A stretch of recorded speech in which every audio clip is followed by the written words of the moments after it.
Woo, woo, woo. I just want to shoot in 8K. I don't know if you hear me for all this wind, but woo.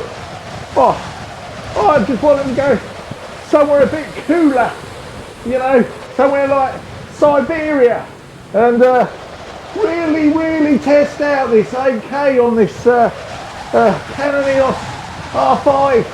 And I've got to be honest, it's really, I'm battling with the weather here. But, you know, if you see my last vlog, landscape and dramatic weather is fantastic for photography. So I just wanted to do a little bit of video, but, blimey.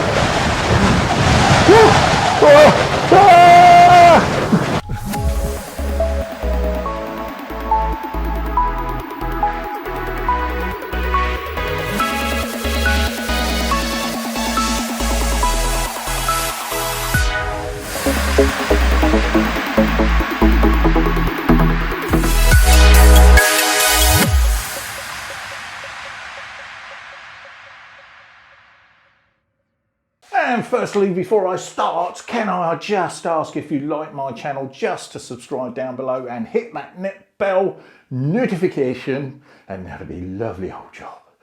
Thank you very much. Oh, I'm glad to get these off. I'm glad to be inside now. Welcome to IR Photo Tours, where today we're going to be talking about the Canon EOS R5. Now, do you think I've took the mickey out of it enough? The point is, I'm not really taking the mickey out of the camera. The camera is an absolute, let me take this off because it's getting warm in here. So I'll do a bit of a strip. But, you know, at the end of the day, the Canon EOS R5 is a fantastic camera, and I want everyone to know that.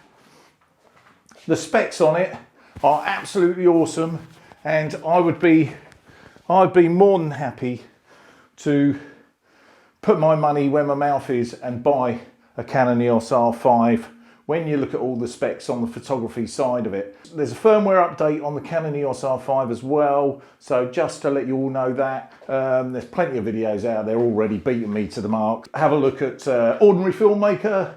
There you go, I'm going to plug in for you. Ordinary Filmmaker, he's got a lot of detailed information on the firmware update there. It sounds good stuff in theory. None of us have got the actual camera in our hands yet. I've got a good friend, Dave Blake. He's going to come in and talk to us about the Canon EOS R5 and why he's brought that camera, being a videographer all his life. Okay, so let's get on with it. And I have got my good friend, David Blake, coming right now, actually. There you go. There's a knock at the door. I'll just let him in. Ian. Hello, bud. How you getting on? Good. Are you all right? Yeah, not too Lovely bad. old job. Beat you to it. Thank you very much for coming and seeing us on IR Photo Tours. Awesome. I'm glad to see somebody these days because, you know what it's like, the old lockdown and whatever. Yeah, it's entertainment at night when you're laying in bed watching your iPad. You know? What do you think of the room? Yeah, really nice, isn't it? I mean, What a view, man, eh? yeah, brilliant, lovely.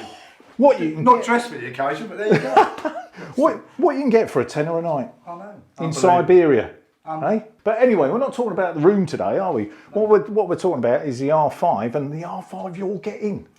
Yeah, I'm looking forward to that. Oh. I am looking forward to that. I'm looking forward to you getting that as well, because you're going to be on another one of my videos talking about it, aren't we? Becoming famous at this rate. Oh, you will. I've been talking about the R5 recently, about it overheating, and we had this discussion many months ago when we first found out about the R5 coming out and the 8K, that 8K, amazing 8K. And what did I say? It's going to overheat. There you go. Thank you very much. You're right, it will overheat. Yeah. I mean, people are seeing it the wrong way, aren't they? They're buying that camera specifically to do video. Well, Yeah. that's not, I don't think that's why Canon produced that camera. If you want to do video, as you well know, I know a little bit about it. Yep. And you should get the dedicated things for that particular that work. Indeed. That is a stills camera, and that's the reason why I bought it, because of the sport and the wildlife and so forth. Yeah. So you were a videographer for 30 odd years, is that right? Is that what I'm saying?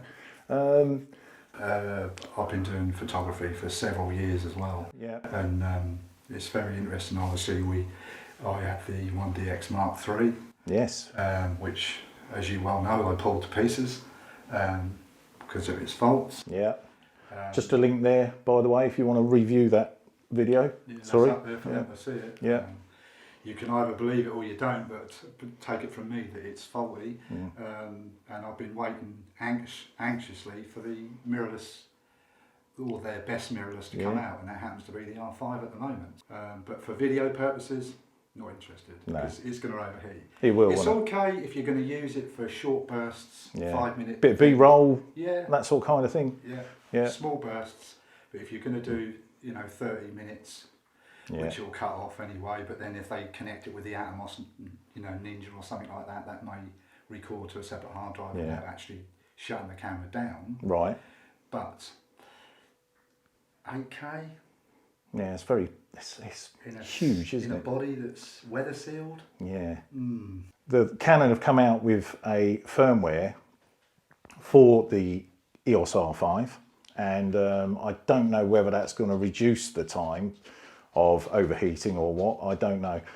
But like you say, like I've said as well in the past, these bodies, the DSLRs, mirrorless, they're not designed to be a full-fledged cinema camera, are they? No. So if people, and the thing is with Canon, they gave us those little bits of information all the way through, didn't they? People using them in weddings and stuff like that, because as a backup camera, perhaps. Yeah, I mean, originally they're using Sonys and stuff like this for doing video work. For doing video work on a whole, no. This is a stills camera. Yeah. They put the video function on there and a high grade, which is 8K, which we all ain't ready for yet, I don't think. But the thing is, you can down squirt it to 4K and get some nice stuff from it. Yeah, crop it in, sort of thing.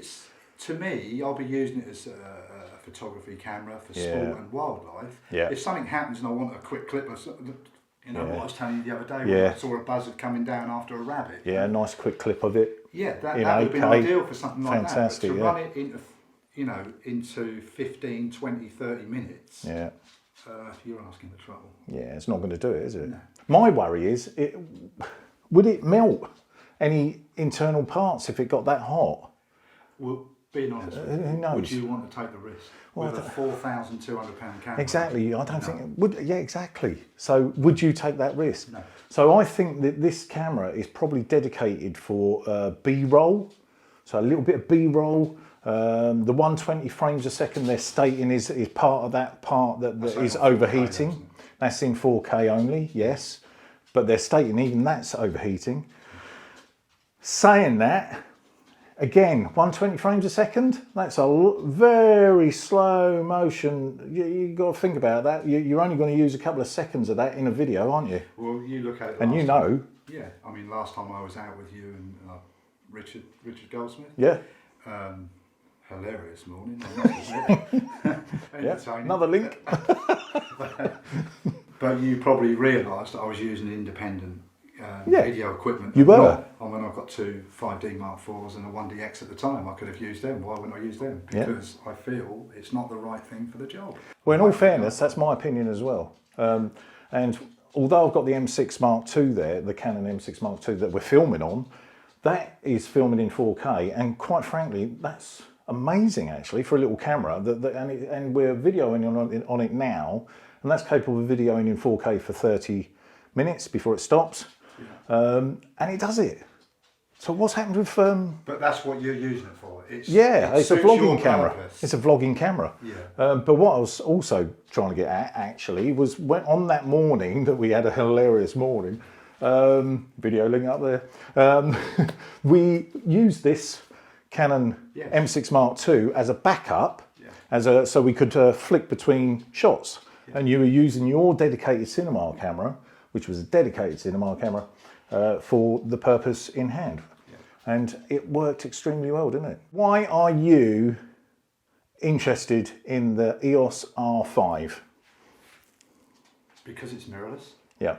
And the problems I had with the 1DX is, you know, you could quite clearly see what I was showing you. Yeah, because of the because the mirror. I think the part of it going back to the 1DX Mark III, Canon, yes, they produced a camera that was brilliant, but that had an issue. But that issue couldn't be rectified.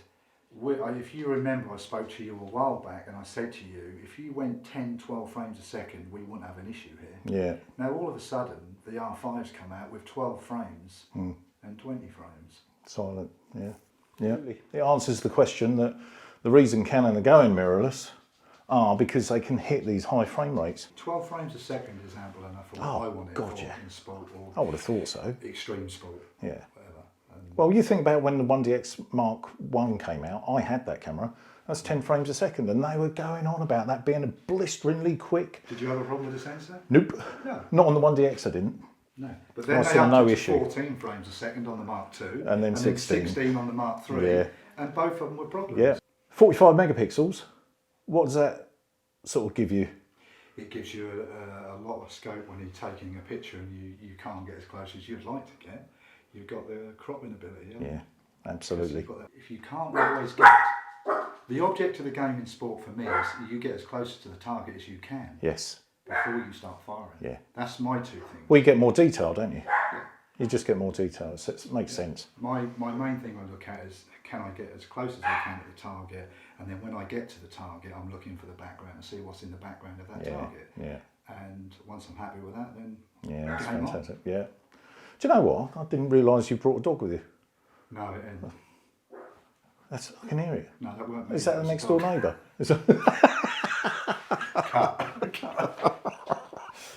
Right, cut that. So there's three main things that I'm interested in, and that is the frames per second, which is the 12 and the 20. Yeah. The 45 meg, Yeah. which is I think is going to be quite good. Yeah.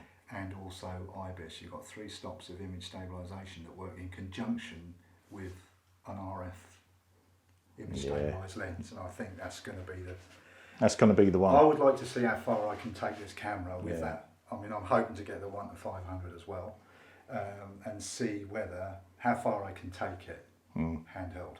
Are we going to go out and do some real-time use with your cameras? Yeah. But anyway, we are going to leave it there, buddy. Yeah. You got a long trip back to the UK, haven't you? Yeah. My God, man, we are in Siberia. How long does it take to get back to the UK from here? About 20 miles. Are you hitchhiking? Anyway, it's nice talking to you. Lovely to see you, bud. See you later. Thank you very much.